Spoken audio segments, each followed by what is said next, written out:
Welcome to the Platform Podcast, where we talk to coaches, athletes, experts, and real people to learn about their approaches to training, nutrition, mindset, and much more. I'm your host, Jordan Kunde-Wright, founder and head coach of the Twin Cities Kettlebell Club, and our mission is to become our best selves through sport. Happy 2025, everyone. I hope you are having a wonderful start to your year. I am excited to bring in my friend, Matt Borris, as we look at 10 red flags that you should watch out for if you're evaluating a new diet or nutrition program or a coach while you try to get after your resolutions in 2025.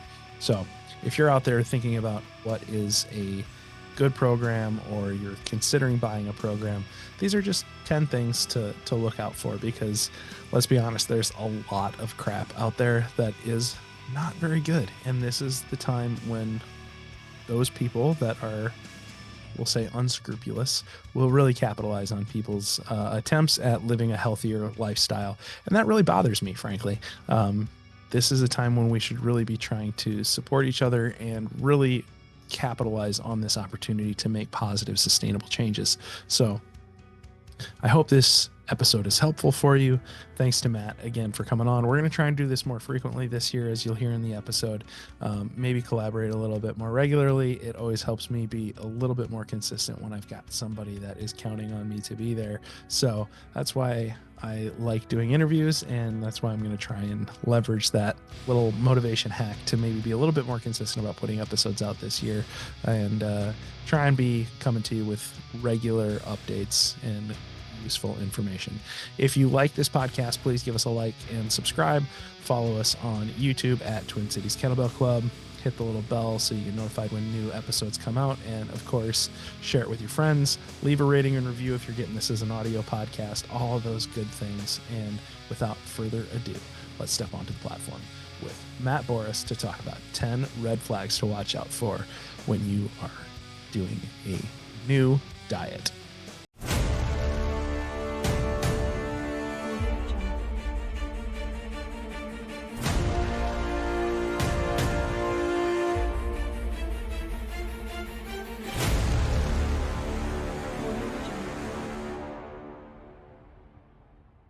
All right, welcome into this week's episode of the Platform Podcast, and Happy New Year. Happy 2025 to everyone out there that actually listens to this podcast, or, you know, if you watch it on YouTube, I'm sorry, I'm not better looking. But, you know, to help with that, I brought in somebody that is much better looking than me from America's 51st state, Canada. We've got Matt Borris, my friend and the owner of Phoenix Wellness, is on. Today, we're going to be talking about 10 red flags that you should watch out for if in this new year you're looking for a new diet plan to help you kickstart your weight loss journey, or you're looking for a new exercise routine, trying to really go after that resolution to be healthier this year. We just want you to be careful, because this is the time when unscrupulous marketers are going to be pushing programs that we think are completely bullshit, dangerous, and potentially harmful to your well-being, which is completely against what your resolution might be. So Matt, welcome in, and congratulations on your newfound American citizenship, being our 51st state. Well, Jordan, I got three things to say. One, Happy New Year. Great to see you, buddy. Two, thanks for having me on the podcast. And three, way too soon for that comment. It is not funny. We are not the 51st state. This might be a separate 8-episode podcast between us where we go completely political. So, yeah. Too soon. That'd have to be a completely other spin-off podcast, because I don't think people want to hear us ranting about the various politics across the border. But I knew that was going to put a charge into Matt, and I wanted him to come in with some fire, because he is Phoenix Wellness. So, how's the new year starting for you so far? You know, it's been really good. Still putting along at everything. The coaching's still going fantastic. Obviously, been seeing a little bit of an influx of some nutrition clients asking questions. You said it perfectly. You know, this is the time of year where people are really kind of looking back and it's a fresh year, it's a fresh start. It's really time to start hitting those goals. And, you know, nutrition is always one of the big things. Weight loss is one of the biggest goals for most people, fitness level, becoming healthier. And it's really nice to see, a lot of people reaching out to me, asking questions about this and that, a lot of people at the gym as well asking questions. So busy time of year, but if I didn't love this and love being busy with this, I'm definitely in the wrong industry. So Well, how do you feel about the new year, new you like resolution season? Like personally, how do you feel about it? Like do you embrace it and like use it as an opportunity? Do you set resolutions or do you not set resolutions? I don't set as many resolutions as I used to. I mean, any catalyst for positive change, I'm all for. So whether it's a new year, it's a new season, it's a birthday, it's an anniversary, a child was born, it's whatever helps getting people from that, precognitive to cognitive to action state. So New Year's is always that big one. We have that new thing, it's a new start. So you know what, it's a little bit sometimes overwhelming. Sometimes people go a little too hard at it. We're going to see a huge influx. You see all those great memes of the gym, people, the all year gym people looking out, and this will last 3 months. So, but you know what? It's positive. Anything that, like I said, helps get people to get through those different levels of the psychology of change and actually seek out and try to, better themselves, seek objectives, do that thing they've been trying to do forever. If it's the calendar date that does it, that's that switch. I'm here. Yeah, I love that. I was yeah, it was weird. I went out to just to the garage gym the other day, and there was a chick on my platform doing squats in her gym sharks, and a guy doing curls in my squat rack. It was really weird. But it was like, oh, these are the New Year's resolutioners, I guess, in my garage gym. I don't remember getting any membership dues or anything, but you know I'm with you though. I hate those influencers or even just regular gym goers that are like, get the f out of here, all you newbie resolutioner people, like, yeah, get out of my space. And it's like, no, like, It's welcome not your them in. space. I want you to be successful. I hope everyone's resolutions go well, because we all are psychological creatures that need those little catalysts, like those little, like you said, like anything that gets you over the edge to go from like thinking about change to actually trying to change. I'm with you. You can do it. Like, God speed to you. Like, I really hope you are successful in your resolutions. I don't really set resolutions anymore. I really try and reflect on, what went well last year and what are my intentions for next year. I don't really set resolutions necessarily, but I try and have some intentionality and some Yeah. goals for my year. But if you set resolutions, I'm rooting for you, man. Like, I really hope that they're successful for you, because I hate that when it's like, no, this ain't your space. You don't own this, you don't own this gym. And if you do own this gym and you don't want New Year's resolutioners, I question you. Wrong industry. Yeah, I question your business intelligence, because I used to tell my trainers when I was working at Lifetime and had a few trainers that I was managing. I was like, hey, make hay while the sun is shining, because this is the time to fill your book of business and help take those people that are thinking about change to delivering actual results, and you can actually keep them successful on their programs and actually give them some success. You have a Yeah. chance to change lives right now. And to all those gym bros and gym Karens that are judging people, you walked in for the first time one time as well. All right. So Hell you were yeah. there, you did this, embrace it. You know what? Yeah, you might be waiting a little longer for your machine. Go up and talk to that person. How many more sets do you have left? Is there anything I can do to help you? This, that, and the other. Or you know what? Venture out and try something new. Yeah, do something new. Do a movement you haven't tried. Maybe try something in the sagittal plane. I don't know. It's weird. There's multiplanar movements too, not just curls and squats and deadlifts. But anyways, we'll we'll uh we'll set aside our rants about some of the challenges of New Year's. But one of the things that we wanted to kick off this what's hopefully going to be a recurring series for 2025, talking about setting intentions. Matt and I discussed, and we're like, yeah, maybe we'll do a recurring series of things where it's, what really grinds my gears. We're gonna talk about the shit that really drives us crazy in the fitness industry, and hopefully we'll have some positive topics in there. But we really wanted to talk about like what are the top 10 red flags? Because if you're brand new to this and you've got a New Year's resolution, there are all sorts of marketing things that are going to get in your feed. And, you know, especially if you're on Facebook, you know, the microphones are listening, you're going to suddenly see things pop up and you're going to see every Joe Schmo six-pack ab influencer trying to pitch some type of program to you at this phase of the year. And so we really wanted to give like what we think the top 10 red flags are that should make you go, whoa, maybe I shouldn't do this, or maybe I shouldn't spend my hard-earned money and dedicate my very precious and limited motivation behind this program that's not designed for setting you up for long-term success. So I think we're going to start at the top. We're not going to make you wait till the end of the episode. Please stay with us for the entire episode. But, you know, we're going to give you the good shit right up front. So, Matt, I'll let you do what's number one, the number one thing that should be a red flag that stops people and is like, well, I probably shouldn't do this program.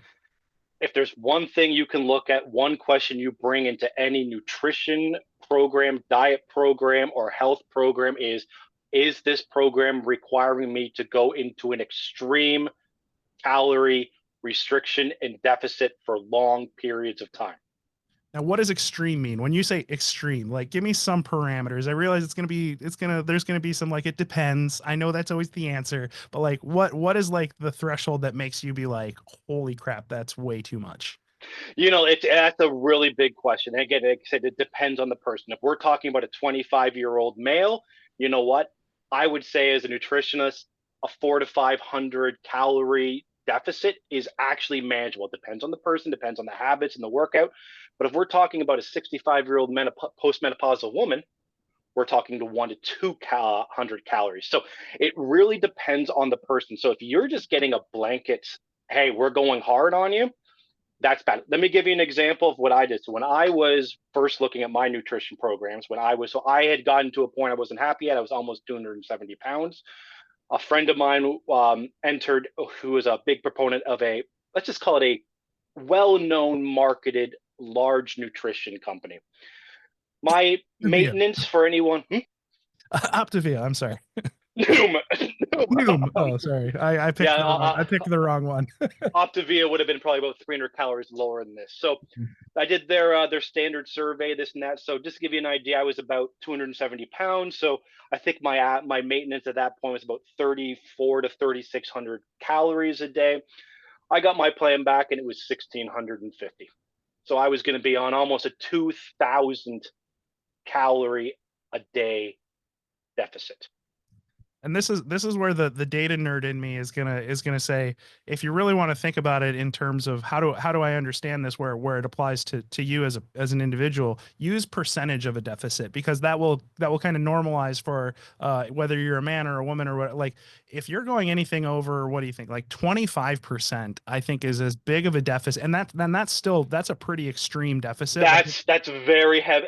That's an aggressive cut, but like you can do 25% for a short period of time, but that's a pretty big. Anything that's more than that would be an immediate red flag, and anything that's more than like 15%, I would be like, you might want to think about how sustainable that is.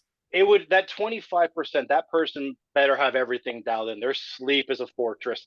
They're eating whole foods. They're controlling everything. They know how to read their biofeedback. They're working very closely with a coach to know, we might want to stay in that cut for 8 weeks, but that biofeedback might say we have to come out after 5. Yeah. So that would be the only time where I would ever push someone to that extreme of a limit. But yeah, on a whole, that 10 to 15% mark, that's usually something very sustainable. We're going to be able to identify red flags, feedback markers, have some conversations about the reaction, and be able to get that person out before kind of the negative side effects. And it's something where we'll be talking more about. But when we start getting out of the fat cut and then we start doing a mass cut, and that's not what most people want. We want to lose fat. We don't want to lose mass. Yeah. So if we go too heavy, our body will start to cannibalize our muscle because they are looking for glycogen. They are looking for calories. We're not working out. We're not sustaining that muscle. If we don't need that muscle, our body will get rid of it, which is exactly what we're trying to do with the fat cut. We're trying to say, we don't need all that body fat. Let's release it. So yeah, extreme calorie restrictions, oh God, I mean, forever we were talking that 1,200 calorie a day trend.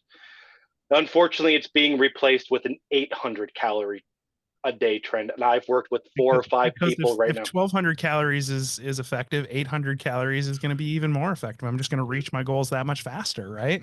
The horrifying term I keep hearing from people is, well, I read I can survive on 800 calories. Well, Sure. surviving and being healthy are two completely different topics. Let me know how that boomerang comes back, right, on that 800 calorie deficit. And that's really the problem when we're talking about extreme caloric restriction. Is it effective? Absolutely. It works.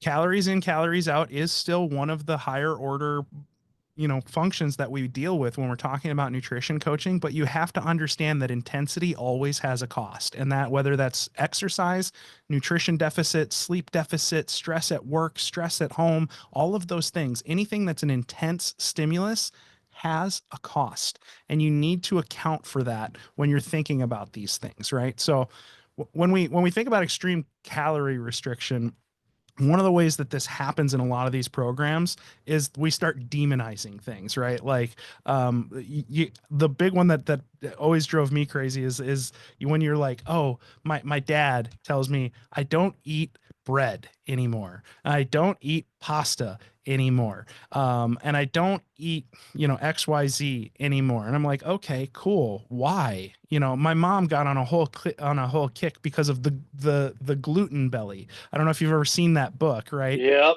The gluten belly. So they demonized an entire group of foods, basically saying, oh, wheat is so far removed. It's been, cross-pollinated and genetically modified and all of these things. And so now anything that contains wheat is a problem. It's like, well, I personally can eat wheat without pretty much any problems. Like it doesn't really give me much difficulty. I will say there's limits to that. Like if I have too much beer, if I have an entire night where I don't drink that much beer anymore, even as much as you and I both love beer, I don't drink beer that much anymore because I love it and it doesn't love me back. It's a We are both in this exact same boat. We did our first interview. I think we were both having bourbon and beer. I think right now we're both drinking carbonated water. Yeah, I'm drinking seltzer. Yeah, and it's but that's like demonizing an entire food group is problematic. And like so you'll see like, oh, don't eliminate if you just eliminate grapes or you just like I see ridiculous proposals out there where it's like either demonization of an entire food group or it being the entire premise of the diet where it's like, oh, you're only eating this or you're Yeah. only eating like we're only eating Everything you eat must go on the barbecue. or it That can't is the go on key. the The barbecue. barbecue It can't be cooked unlocks at the all. fat burning potential of your food. Yeah, any demonization of an entire food group or any demonization of a specific approach like that to me is super problematic. So that's our number 9, right? Any demonization of an entire food group. Yeah, yeah. Well, and that then kind of dovetails into like the whole reason my dad doesn't do bread or wheat or pasta. My mom eliminated anything that contained gluten, but my dad believes that he just can't metabolize carbs. Number 8, demonizing any macro.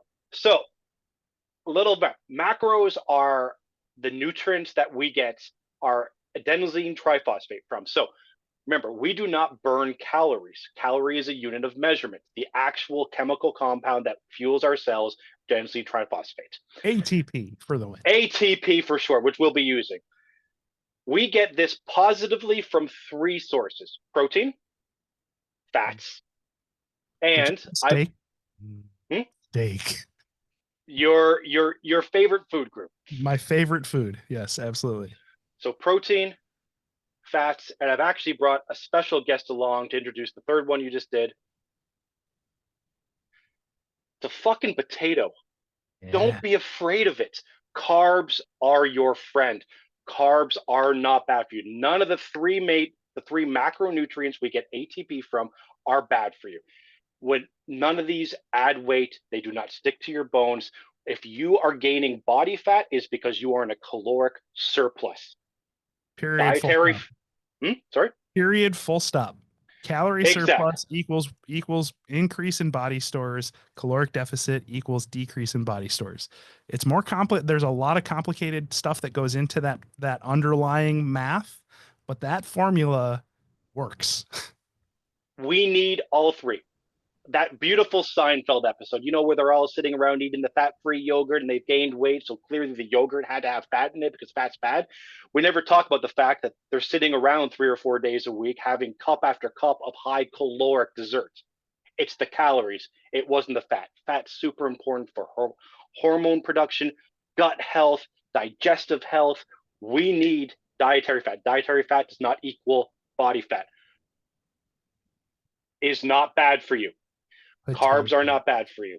People say, well, pasta puts on weight. Well, it's because you have 2 plates of it with sauce, with meat, a couple glasses of wine, cheese, garlic bread with cheese.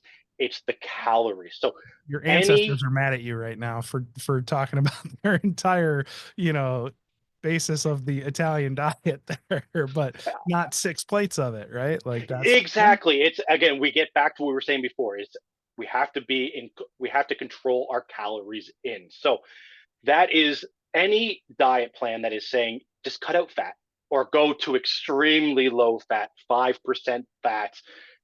Carbs are bad. We haven't really found a really popular diet that's demonizing protein yet. I'm sure it's coming. The only source that we get ATP from that we can eliminate or extremely limit is alcohol. Alcohol contains it. It is seven. So both carbs and protein are 4 grams of 4 calories per gram. yep. Fat is 9. Alcohol is 7. So it's extremely calorically dense. And also, when you have alcohol in your system, your body treats it as a toxin, which it is, It and is. it hijacks your metabolism. It all your body is doing when there's alcohol in your system is trying to destroy and purge that alcohol. It's why I can sit around and I can drink glasses of water all day long and pee once or twice. I start drinking beer, my body is trying to flush it out of my system. That's why we pee so much. So that is the only, if we want to demonize a source that we get ATP from, only alcohol. Carbs, fat, protein, all needed in a diet, including during your fat cut. Alcohol is a class 1 carcinogen as well, which puts it up there with tobacco, smoking tobacco, right? So that is sad news for everybody that bought into the, oh, if you need polyphenols, drink your entire bottle of red wine to get your polyphenols, because a recent study shows that red wine can help you lose weight. No, that is our red flag number 4, which is do not believe any hot new trend that lacks scientific backing. And if there's only one study claiming this thing, you should probably check it, because has it been replicated? What did the study actually say? Because the study that even was turned into this wonderful clickbait headline that got every Karen in her Juicy Couture feeling like she could drink her entire bottle of Chablis after her workout because it was helping her fat loss, was not reading what the actual study said, which was that polyphenols are linked to weight loss. Polyphenols you can get from, oddly enough, grapes, just regular old grapes, not fermented grapes aged in oak casks and Yeah. The poured over sulfites in ice. wine are really good for heart health. Yeah, they come from the grape. Eat the grape. Yeah. So that's another red flag. Like any new program that is coming out based on some hot new study or some new, some new trend that everyone's doing, like the master cleanse or whatever. Honestly, I would just say like anything that is super popular or super trendy, if it's trending on TikTok, that to me would be a red flag right there. I just would be like, I really need to think critically about this, because if it's that popular and there are that many people promoting it, I wonder if it actually has the scientific backing that they say. Yeah, are the dietitians, the nutritionalists of the world really looking into this? And they might have the scientific backing, but that scientific backing was from 1965, and there are 150 studies completely debunking it. But it's retro and vintage, which that's awesome, and it worked back in the day, right? I mean, they used to give women right after they gave birth Guinness. We should start doing that again, right? I mean, I don't mind it, but that's the Irishman in me. I'm always looking for an excuse to have a Guinness, but that's neither Yeah, here so nor that's it. We're not basing on science; we're basing it on culture and yeah, fun. that's just my feelings. Yeah, it's the science doesn't care about your feelings. It's the same in the Italian in me, where I'm going for that third bowl of pasta. It's the science I know is wrong, but the cultural heritage in me, I should probably have a third. What about the stuff that is going to hit your news feed or as you're driving past it on the interstate?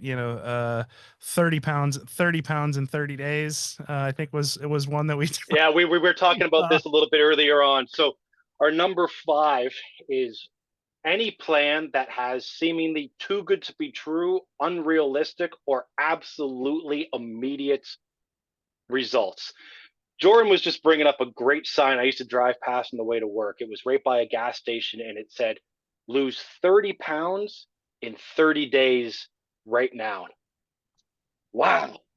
That's amazing. And I've always wanted to call. So I'm right now about a 235-pound guy, about 17.5% body fat ish. So I'm thinking if I'm going to lose 30 pounds and 30, Jordan, do you think the incision would have to be above or below my knee to for lose that 30 pounds? 30 pounds based on your build probably you got to have some quad meat involved in that to get that level So of, I'm going to have to go above. Yeah, I'm just yeah, not you're doing gonna enough have to go calves, above the right? knee, I'm afraid. Yeah, I've seen your calves and they're nice, but they're not 30 pounds nice. Yeah, I Sorry. definitely got more meat in the quad. So these are the plans that are trying to suck you in, and these will be the ones that have the extreme caloric restrictions. These are the ones that are going to demonize food groups.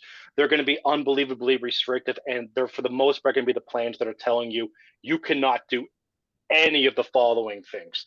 They're not going to be teaching you how to do things properly. These will be painful. These will be unpleasant plans, and they will likely have, I hope if you stick with them too long, the exact thing, let's talk about that 800 calorie a day diet, long-term repercussions that, you might be able to lose that weight in 6 months, but the reoccurring health issues are going to be coming back. I'll bring up a friend of the podcast, Mike Milner. He's been on a few times. He went on such heavy caloric deficits that he has a thyroid issue now. And that's going to be with him for the rest of his life.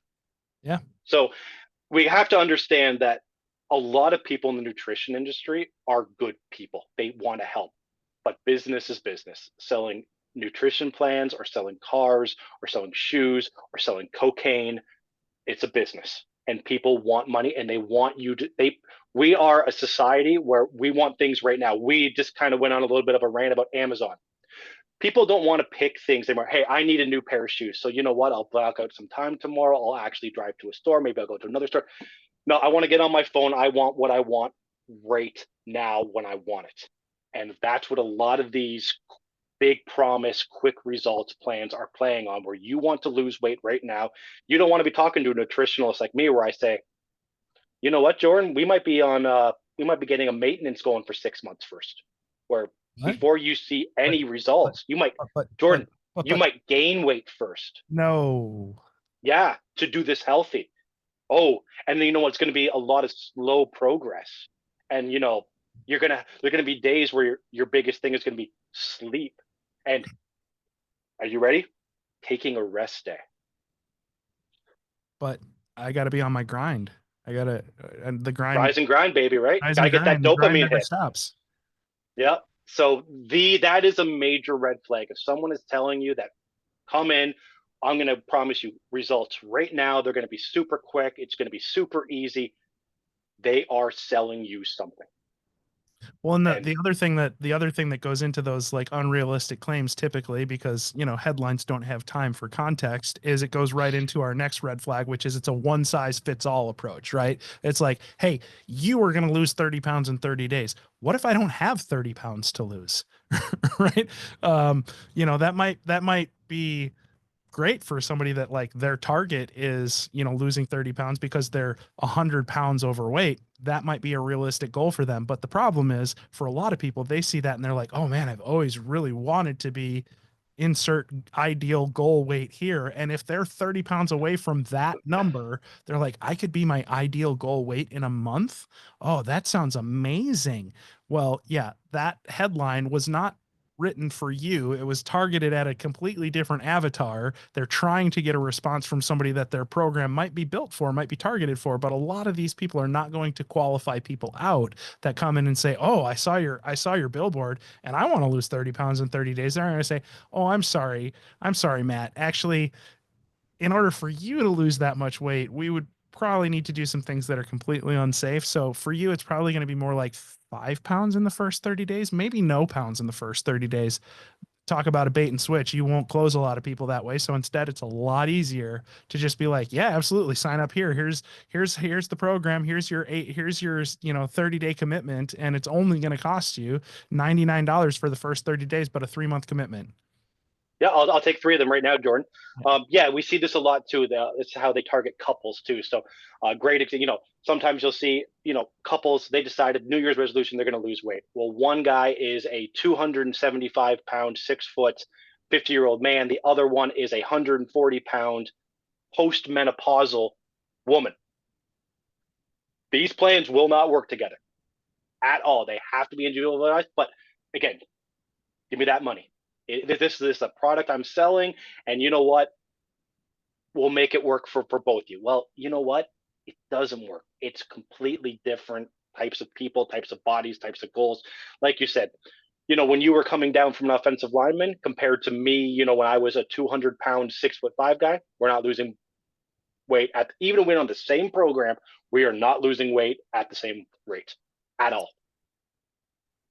Yeah, it's very different approaches. That is anytime somebody tells you that their program works for everyone, that should make you pause a second. I can say my framework works for anyone, right? Because I can customize the principles of the framework that we're talking about and apply it to various individuals, but it requires assessment, consultation, iteration, which means trial and error a little bit, right? Like data-driven approaches, all of those things, right?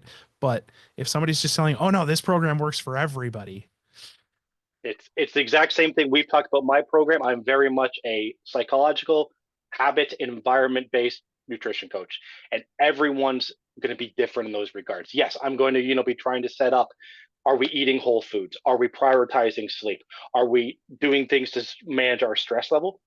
But to do those for different people, it's a very different plan. People are at different places, and that has to be taken into effect. I get couples all the time. Yeah, Matt, we're going to do this together. I mean, you're going to be on your journey together, but your paths are going to be like Lord of the Rings, where you're going to go in different ways and you're going to come around eventually. That's that's fantastic. It's like, great, you guys can be there to support one another. I love that you're doing this. You're taking this journey together. Your destination is going to be hopefully in the same place where you arrive at a wellness approach that works for your lifestyle. But how you get there together is probably going to be very, very different. But I gotta say the one that you put at number 7 is one that I am very, very guilty of, which is like, tell me I can't do something and I'm gonna say, fuck you, watch me, and I will be really, really successful for a period of time. Jen Broxman was on the podcast, and she asked me Yep. how long could I do a particular 90 days, right? and You I can was do like, pretty much anything for 90 days. I was like, yeah. I was like 6 months, and she was like, wow, that's longer than most people. I'm like, I'm a stubborn bastard. I can do almost anything for 90 days. I can do a lot of things for 6 months, but can you do it in perpetuity? Number 7, go ahead, Matt. Number 7, any plan or approach that relies heavily on willpower to make it succeed. So this is where the big nutrition companies come in, where we just said the one size fits all plan. Here is your plan. It's worked for this person, worked for this person. And if you just commit and lock down and do it, it's going to work for you. That's your willpower. The problem with that is any plan like this, where it depends solely on willpower to hold on to pain, discomfort, unhappiness. The analogy I like to use is it's like depending on your lower back to do deadlifts. Is It's that going to bad? go real. Hmm? I'm not supposed to use my low back to do deadlifts. You can until it doesn't work anymore. And when it doesn't work anymore, it's going to be catastrophic. Hmm. So this is something you really need to do. If you are experiencing, if your plan is requiring one of these extreme calorie deficits, it's telling you can't eat your favorite foods, you can't go to social engagements, you're lacking sleep, you're having to do things you just don't, people don't like doing what they don't want to do. We're all stubborn. You're particularly stubborn, but we all stubborn. We like to Oh, be I'm not. You happy. are. No, you are. Okay. And then we just cut out about 7 minutes of us going back and forth, everyone saying this. But when willpower gives out, this is when we start to hate ourselves. One of the big things I work on with people is you're not a bad person. You're not where you don't have these things you don't like because you're a bad person. Tell them the You're new not a, tagline. Come on, just tell them the new tagline. so thanks to Mandy Grace for this, a friend of the show, where she thinks I need to change my tagline to Phoenix Wellness. You're not a piece of shit. You're not a piece of shit. If you are being given a plan that you cannot follow, it is a bad plan. It might be right for someone else, but the plan has to be about you. When you are in a plan like that and your willpower, like your lower back, gives out, that's when you start hating yourself. I'm a piece of shit. Fuck it, I can't do this. Fuck it, I ate a piece of pizza when I wasn't to, so why don't I just finish the pizza? Why don't I just drink a bottle of wine? Why don't I go to an all-you-eat buffet? I blew this week. We'll start next week. Well, I blew this week, so I blew the month. I blew the 6. I blew the quarter. You know what? 2025, not my year. We'll do it in 2026.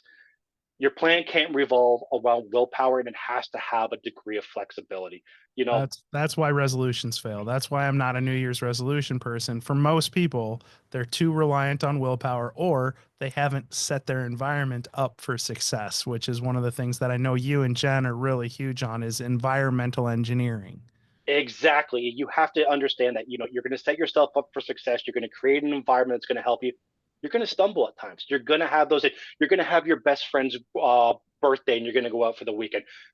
People always say, I got to get back on track. Why can't your track involve stops? Why can't it involve hurdles? Why can't it involve detours? We're going to get Your there, but plan we're doesn't allowed to have be happy. allocation for birthdays or social events or anything. Your plan fucking sucks because it doesn't. Why do you want to be miserable? Why? You do not have to be miserable during a fat cut or a nutrition plan. Yes, you're going to make some sacrifices. When I'm on mine, there's sometimes I'm saying, I would have normally got a whole pizza while watching football, but I'm going to have a slice today. Kind of sucks. But, you can still have those indulgences. I always say there's green foods, yellow foods, and red foods. Do we try to stay away from the red foods generally? The really processed, the pizzas, the cakes, the high caloric beverages. Yeah, it doesn't mean we can't have one once in a while, as long as we're doing it willingly, intentionally, and with joy. And it's a job of a good nutrition coach, nutrition plan, showing you other options to keep us, being consistent with, the better choices. But we're allowed. We're human. We're allowed to enjoy things and have fun and not rely on willpower. We have to just stay with this to get our result. Because honestly, with willpower, what I say with a lot of these plans, how you get there is how you stay there. Are you just going to grit down and bear for the rest of your life? Are you going to have hunger pains the rest of your life? Are you going to be fasting for 18 hours for the rest of your life? Are you never going to have a steak? Jordan, you're never going to have a steak again? I mean, no. Just put me down. Euthanize See me. you in 6 months. 6 Right? months and one day I'll be there with your steak. They say I wouldn't sign up for that anymore, and that's growth for me. But I will say that it's really important that we contextualize this by saying it's too reliant on the use of willpower. And I'm going to add the qualification of for too long, because it is okay to understand, like, hey, I'm going into an 8-week cut. And it's going to be challenging because I'm going to be more restricted than I maybe usually am in my sustainable Yes. plan, right? This isn't how I want to live my life for the rest of my life, but I do have a wedding that I'm supposed to stand in 8 weeks, and I really want to make sure that I look my best for the photos. So I'm going to cut out alcohol for 2 months, and I'm going to avoid pizza. I'm going to whatever your Yep. things are, right? Like, you know what, Your red light foods. Yeah. you might tweak that and be like, I'm not going to do that for this period of time. But that dovetails kind of into our other red flag, which is I'm talking about having a short-term sacrifice with an exit strategy to sustainability. So our other red flag that we for number 8 was plans that have no exit ramp. That's a huge Exactly. red flag. Absolute massive. So what a lot of these big diet plans or unthought out plans are, we can get you there, but you have to keep doing this. The Weight Watchers of the world, the Nooms of the world, this is how they stay in business. You have to keep coming back to us because this is how you got there, but it's also how you stay there. This is why when we're talking, I brought up a little bit before, hey, I might tell someone, you're going to have to go on a 6-month maintenance program because we have to create a healthy base. We can go on a controlled fat cut. You should not be dieting all year. If we get, depending on the person, I'd say 8 to 12 weeks is my usual time frame to have people on a fat cut. You know what? Maybe we don't get all the way there. Maybe our biofeedback starts screaming after 9 weeks saying, hey, you know what? This is not okay. Like we're going to start going into adaptive maintenance. We're not losing fat anymore. We have to have that plan. And what people sometimes will ask me, it's like, okay, Matt, I get down to my goal weight. How do I stay there? A lot of the habits, the environmental shifts, the healthy habits, the anchoring of new habits, the eating whole foods, education on, how do we do this? That's going to help you stay there. Sometimes we might climb up 4, 5, 6 pounds, then we do a quick fat cut to come back down. But we are able to come out of that restricted area to an area of maintenance, but not see all that weight and potentially more come back, which you see in a lot of very restrictive diets. I might start at 230, get all the way down to 200. My willpower breaks like my lower back. I get a case of the fuckets for 16 months. I'm at 250 pounds. And you repeat Because, that cycle a few times, and suddenly, before you know it, you're 300 pounds. And then you repeat yep. the cycle again, and then you're 330. And then you repeat the cycle again, and you're like me, and you stop weighing yourself, and you're 300 and God knows how many pounds. And then you're just like grossed out by how you look, right? And you hate yourself for it. And You I hate hate because you got to where you wanted to be, but you couldn't stay there because your plan didn't have an egg. You had to stay on that plan. You had to stay on Weight Watchers. And You had because to it stay on relied there. on willpower, I felt like it was a failure of character. I felt like it was a failure of who I was as a person. There's something broken within me that I just can't stick to what it is that keeps me healthy. I must not be a healthy person. I must not Because be you're a piece of somebody who shit. can be healthy. That's it. I'm a piece of shit. I Exactly. can't do this. I'm broken. And that is the narrative. That is the internal talk track in your head that has to be fixed.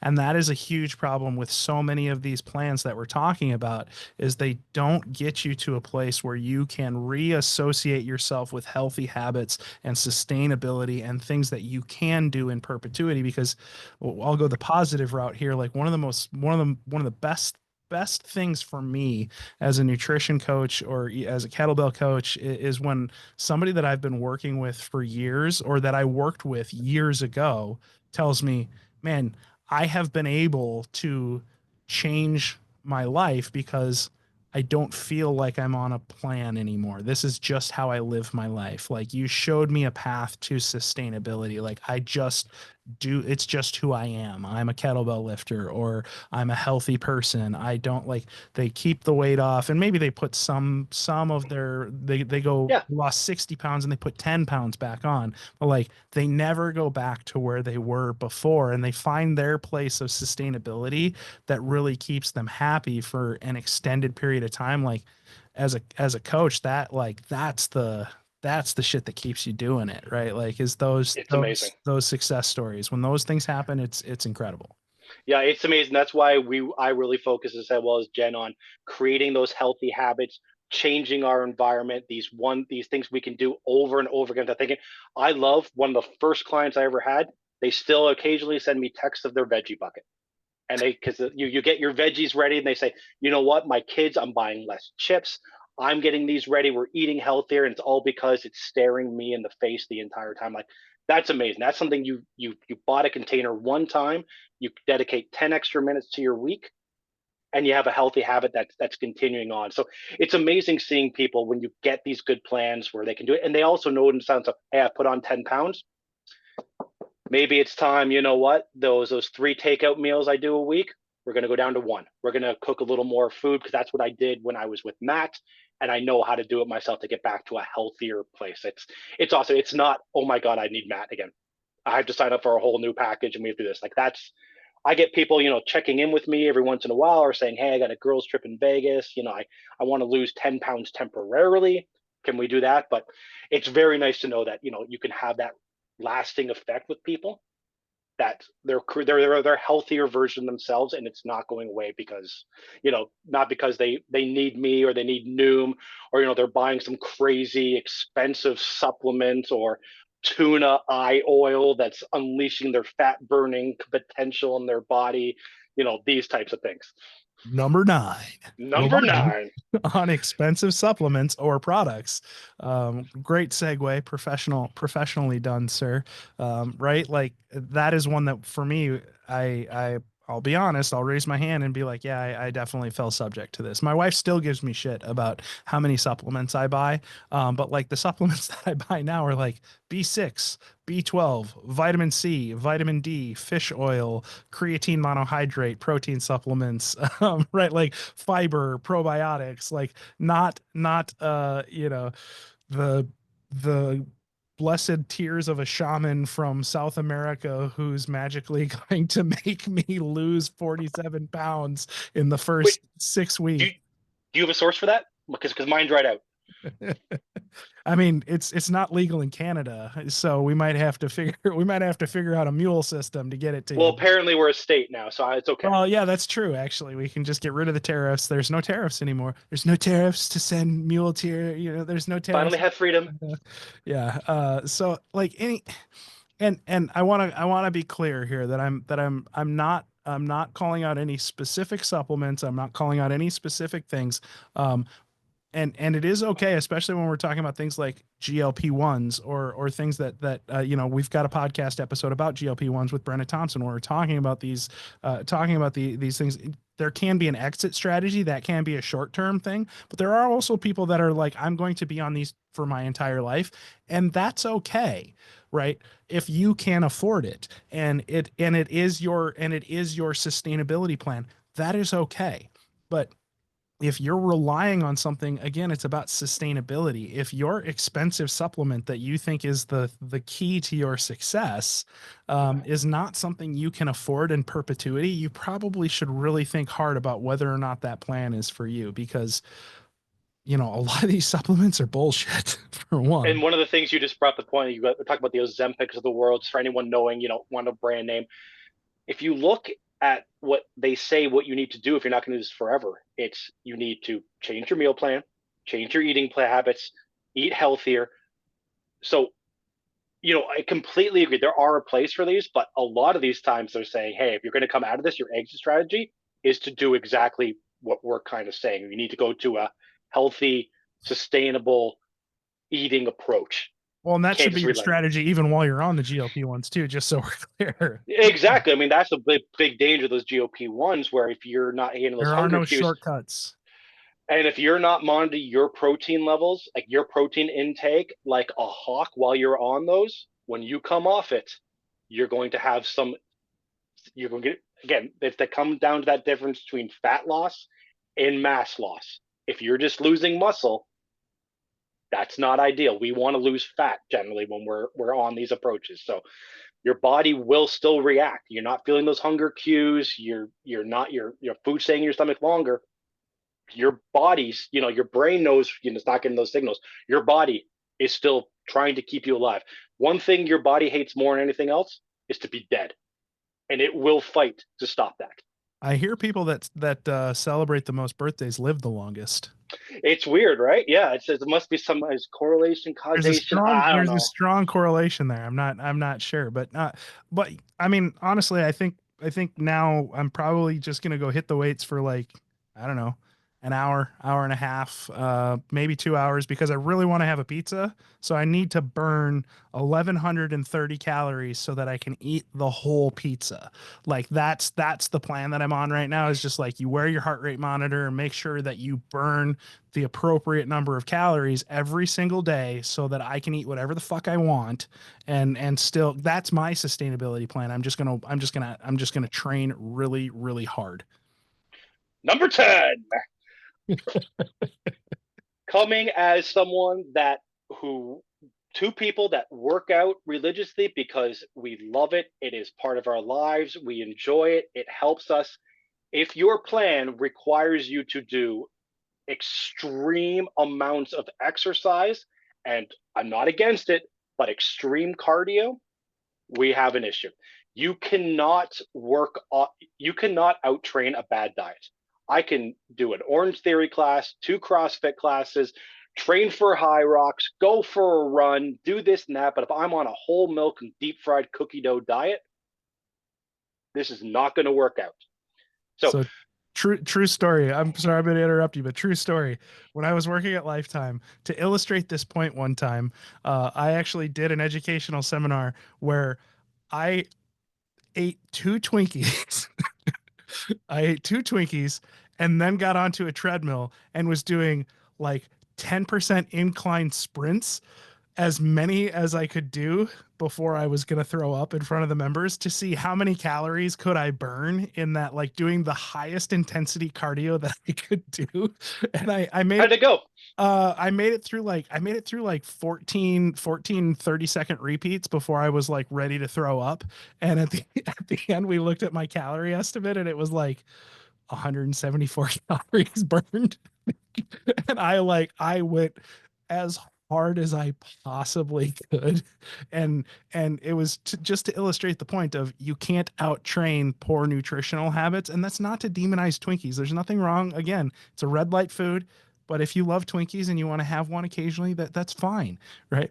But the whole Yeah, point was, don't think that you can go burn calories to earn food. You're not a dog doing treats to be able to yeah, eat what you want, or doing tricks to earn your treats, right? Like, you don't have to earn your food. Your food is your right as a human being that needs calories to survive. But also, if your plan requires you to burn a set number of calories every day, it's probably not sustainable for you. or if your plan's allowing you, though, that mentality of I went out, I had 2 extra drinks last night, well, now I have to spend an hour on the treadmill. No, you don't. Our bodies, if we are consistent in really good nutrition, healthy eating, our bodies are fantastic about adjusting to acute disruption. So one time, really quick, where the problem comes in, we start seeing weight gain or other health problems when we have chronic issues. Are we having 20 Twinkies a night? That's a problem. Are we having a Twinkie once a week? Our body will be able to deal with that. So using the gym as punishment or as the main catalyst for your weight or mass loss, not going to work. Not only, as you said, doing that much work, it's almost impossible. But, I always like to say, when people think we're meant to run, we're not. Our primitive selves, we didn't run, we walked. Best exercise for fat loss is walking. And this shocks people and it pisses them off to no end. Resistance walking, treadmill with a slight incline, not killing yourself, or rucking on uneven terrain, absolutely the best thing you can do. Keeps the cortisol levels down. Remember, our brains, we know we're running, we're trying to lose fat. Our primitive bodies, why did we used to run in 10 To BC? catch prey or to escape from predators. There's a fucking bear chasing us. That's what our bodies still. We release cortisol. We hold on to these fat stores because if a bear is chasing us, what aren't we doing? Digesting. Looking for food because we're busy. There's a bear chasing us. So that's what I kind of tell. And this is oversimplification. love the gym. Find what you love. If you love CrossFit, do CrossFit. If you love kettlebell sport, do kettlebell. Zumba, booty boot camp. If you love to run, do it. But I try to encourage people to think this way. Your nutrition and how you eat is your body mass. What you do to work out is your body composition. Think of it now. Obviously, it's a little too simplistic. You do burn calories, you do form muscle, which helps. But don't think I want to lose weight, so I have to run. Do something you enjoy. If you go to the gym and it relaxes you and it melts that stress off and you have that hour to yourself, the 23 hours outside of the gym outweighs the 1 hour in the gym for your overall nutrition and fat loss. Always, always. All right. So quick recap. I'll do the quick recap. So number 1, extreme calorie restriction. Number 2, demonizing any macro. Number 3, quick associated, demonizing entire food groups. Number 4, any hot new trend that lacks scientific backing. Number 5, any unrealistic claims that plan or promote immediate results or just make really outlandish claims to get you to buy. One size fits all approaches. Number 7, too reliant on the use of willpower. Number 8, no exit strategy. Number 9, reliant on expensive supplements or products. And number 10, plans that require unhealthy levels of working out, especially cardio. Those are our top 10 red flags. And I gotta say, like, even the last one, like, if it requires unhealthy levels of working out or too much willpower, makes me think a little bit of the hard 75 program. I think I don't want to put it too much on blast. I feel like that one's probably something we should dive a little bit deeper into, because both you and I come from a little bit of a history of having some disordered relationships with food and exercise. And that one is one that kind of triggers a little bit of that for me. So I think as part of our 2025 intention to do a bit more collaborative podcast episodes like this, I think we need to do a deep dive on the hard 75 program a little bit and talk through the good and the bad, because it's neither all good nor all bad. But I think we gotta call out some of the good things about it and some of the risks that are associated with that type of a program. Absolutely, and anytime you want. I know me and you talk about this all the time, but I think it's definitely something to talk about. A lot of people, we get these New Year's resolutions. Let's go hard. And we got all the motivation in the world.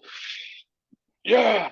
I need to kickstart 2025 with the hard 75. Hard. Yeah.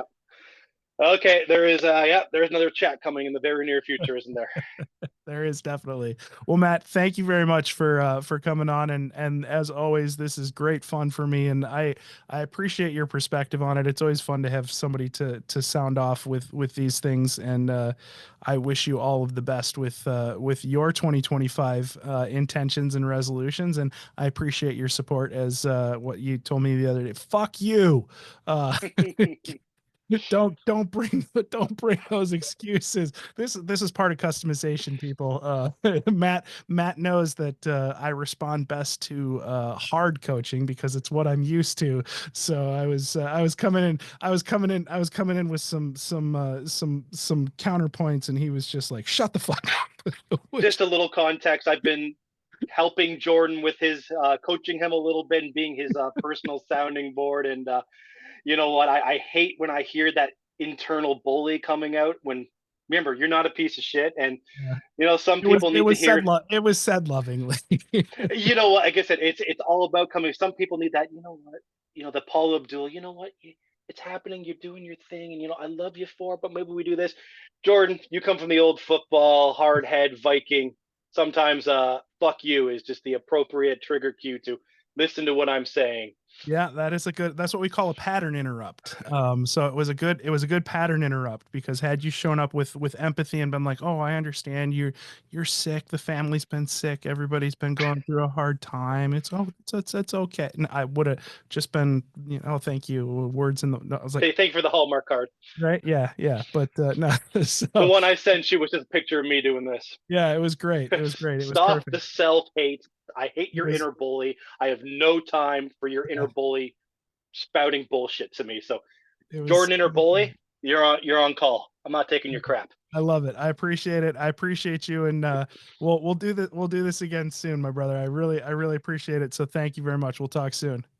Have a great night, Jordan. Thanks so much for having me on again. You too, buddy.